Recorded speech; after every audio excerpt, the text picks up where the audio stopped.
दोस्तों, इससे पहले 2 वीडियोस मैं आपको दे चुका हूँ। उम्मीद करता हूँ कि आपने देखे होंगे। काफ़ी इंपॉर्टेंट है क्योंकि यहाँ पे 7 कंपनीज़ है जिनके स्टॉक्स में काफ़ी बड़ी बाइंग आ चुकी है। काफ़ी सारी कंपनीज़ है जिनमें रिवर्सल हो चुका है। साथ में यहाँ पे भी कुछ रिवर्सल वाली कंपनीज़ को डिस्कस किया था। प्लस निफ्टी का जो फ्लैग पैटर्न है वो ब्रेक हुआ है या फिर नहीं, उसके ऊपर भी बातचीत की है।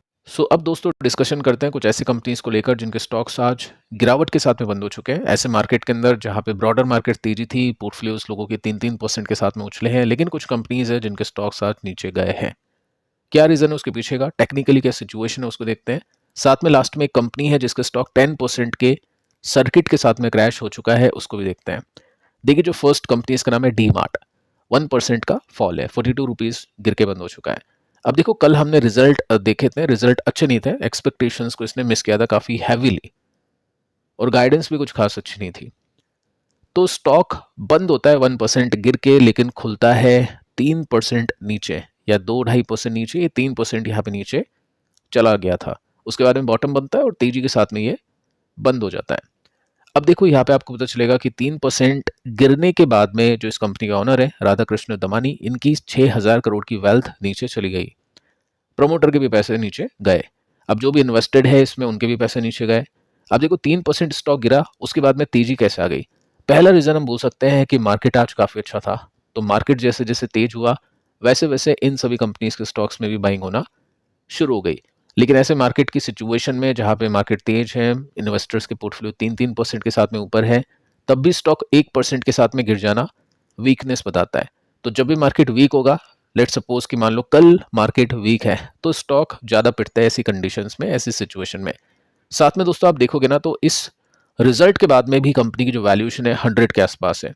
तो यहाँ पे वैल्यूएशन ज्यादा है, लेकिन आपको ये भी देखना चाहिए कि साथ में जो बाकी कंपनीज है इस सेक्टर की, उनकी क्या वैल्यूएशन है।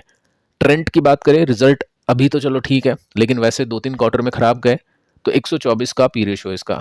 विशाल मेगामार्ट की बात करें तो 90 का पी रेशो है। मेड प्लस की बात करें 75 का पी रेशो है। रेड टेप की बात करें 43, और वी मार्ट की बात करें 292 का पी रेशो है। तो रिटेल सेक्टर में वैल्यूएशन हाई रहती है, क्योंकि इंडिया जैसी कंट्री में जहाँ पे पॉपुलेशन काफ़ी ज़्यादा हो, रिटेल सेक्टर इतना ज़्यादा एक्सपेंड नहीं किया हो, वहाँ पे ग्रोथ आगे चल के काफ़ी ज़्यादा बनेगी। और डीमार्ट जैसी कंपनीज दोस्तों अभी के समय ग्रोथ कंपनी से हटके डिफेंसिव कंपनी बन चुकी है। ग्रोथ मिलेगी, मतलब जैसी एक्सपेक्टेशन पहले इन्वेस्टर कर रहे थे कि 25% की सीजीआर की ग्रोथ आ सकती है, वो मिलना अभी के समय डिफिकल्ट है, और ऐसे रिजल्ट के साथ में तो काफ़ी डिफिकल्ट है। तो अब इन्वेस्टर्स की जो एक्सपेक्टेशन है वो काफ़ी कम हो चुकी है। हो सकता है 16%, 18% के सीजीआर की यहाँ पे एक्सपेक्टेशन इन्वेस्टर्स करना शुरू करें। अगर नंबर्स आगे चल के भी इंप्रूव नहीं होते हैं, तो इससे भी कम के सीजीआर की एक्सपेक्टेशंस हम यहाँ पे रख सकते हैं। लेट्स सी कि आगे चल के क्या होगा, क्योंकि यहाँ पे एक और रीज़न है। इस कंपनी के जो सीईओ है, जिन्होंने कंपनी के स्टार्टिंग से लेकर अभी तक कंपनी को संभाला, वो रेजिग्नेशन दे चुके हैं। 4 से लेकर 6 महीनों के अंदर एक नया सीईओ है जो कंपनी को संभालेगा, जिसके ऊपर हम बातचीत कर चुके हैं। तो वो भी एक रीज़न है कि हो सकता है यहाँ पे नए मैनेजमेंट के आने की वजह से कंपनी के ग्रोथ के जो चांसेस है वो बढ़ जाए। तो इन्वेस्टर्स वेट एंड वॉच करेंगे ऐसी कंपनीज को देखने के लिए, क्योंकि देखिए जेप्टो जैसी कंपनीज हैं, क्विक कॉमर्स कंपनीज हैं, वो इस कंपनी को डेफिनेटली हर्ट कर रही है, क्योंकि वो कंपनी ऑलरेडी लॉसेस में है, तो उनको मतलब नहीं है। उनके इन्वेस्टर ऐसे है कि आप लॉस करो, हमको रेवेन्यू बढ़ा के दे दो। उनके इन्वेस्टर्स कुछ इस तरह से है।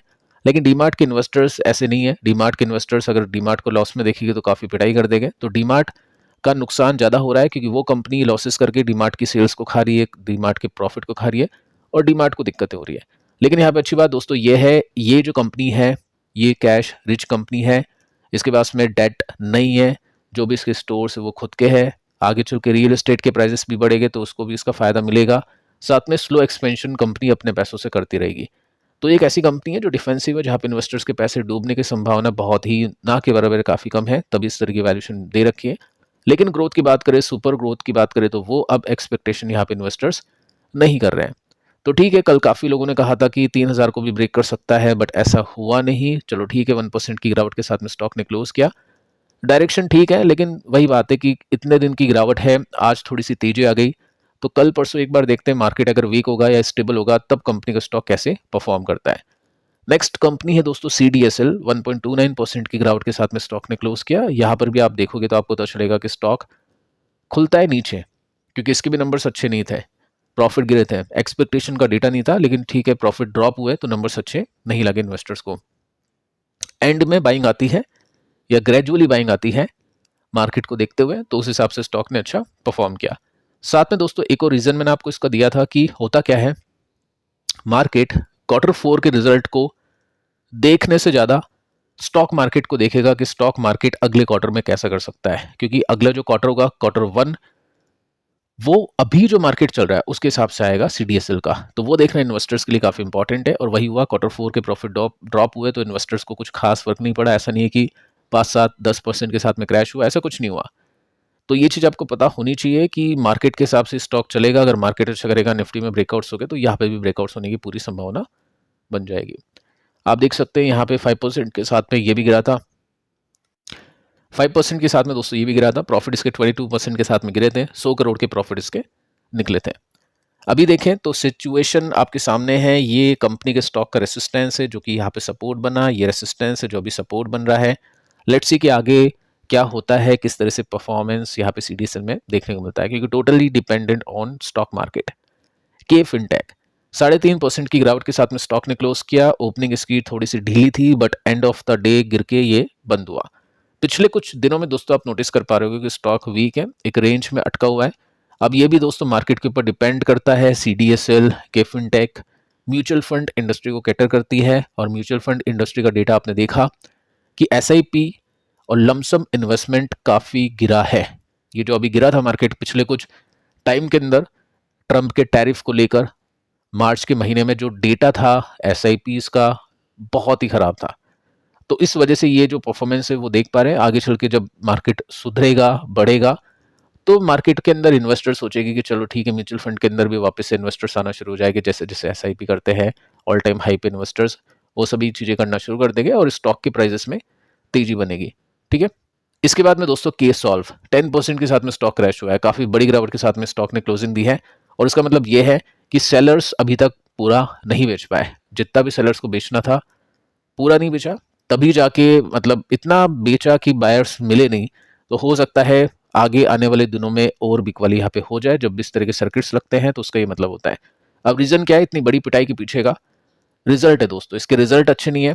नेट सेल्स कंपनी की बढ़ चुकी है 9.5% के साथ में, वायनुअल बेसिस में 33 करोड़ के साथ में, लेकिन प्रॉब्लम हुई है कंपनी के नेट प्रॉफिट में, जो कि 37% के साथ में डाउन हो चुके हैं, टूट चुके हैं। 9 करोड़ का जो प्रॉफिट था वो घट के 5 करोड़ का रह चुका है। तो काफी बड़ी गिरावट के साथ में प्रॉफिट ने परफॉर्म किया, और उसकी वजह से स्टॉक ने भी काफी बड़ी गिरावट के साथ में परफॉर्म किया। अब देखिए दोस्तों, ऐसी जो भी कंपनीज होती है, स्मॉल कैप कंपनी नहीं बोलूंगा इसको, पैनी कंपनी बोलूंगा, तो उसमें इन्वेस्टर्स रिस्क लेते हैं, टाइम लगा के चलते हैं कि चलो ठीक है 1-2 साल रखते हैं, या 2-3 साल, जो भी महीने भी हो सकते हैं, क्वार्टर भी हो सकते हैं, साल भी हो सकते हैं, कि रखते हैं, देखते हैं। और उसमें अगर कुछ हो गया तो वेल एंड गुड, नहीं तो ठीक है, पैसे काफी कम लगाए हैं, वो पैसे नीचे भी जाएंगे तो लॉसेस बुक करने में आसानी होगी। तो उस तरह की कंपनी है। साथ में दोस्तों आप देखोगे तो यहाँ पे एक ब्रेकआउट पेंडिंग है, जब तक ब्रेकआउट नहीं होगा नेगेटिव ही ट्रेंड की हम यहाँ पे एक्सपेक्टेशन कर सकते हैं।